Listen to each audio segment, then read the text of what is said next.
Tipaka o parte sa Ark of the Covenant ug ang parte usab sa cross nga kahoy nga gilansangan ni Hesus anaa sa usa ka kapilya sa dakbayan sa Sugbo nga gidumala sa mga pari. Ano ang report? Dinhi sa Chapel of Holy Relics sa Tabor Hill, Barangay San Jose, dakbayan sa Sugbo makita ang kapin sa 2,000 kanagalain-laing mga balaang relikiyas. Naglakip nini ang bahin sa lawas sa mga santos. Maggamit nila og ang mga bato o mga butang nga nahimong kabahin sa ilang kinabuhi. Nining pagtimaan sa Semana Santa, haom kaayo ang mga holy relics sa pasyon sa atong Ginoo. Naka-display dinhi ang tipaka sa krus nga gilansangan ni Hesukristo.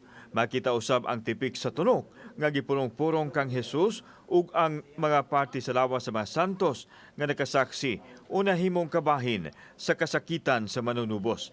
So atong makita diri ang dambana sa pasyon sa ato ang Ginoong Hesukristo.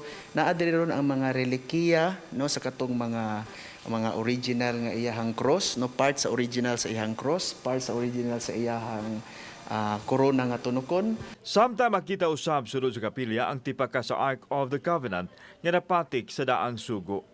Kini ang balaod sa wala pa si Jesus nga maoy katumanan sa saad. The Old Testament has the Ark of the Covenant, no, pag-abot ni Kristo, no, ni-fulfill na siya sa law, no.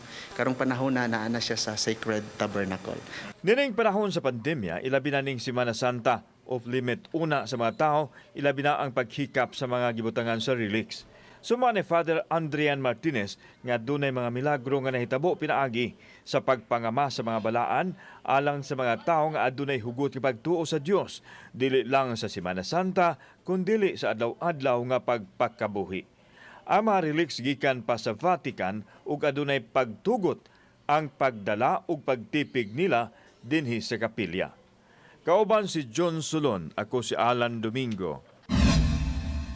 Balitang Bisdak.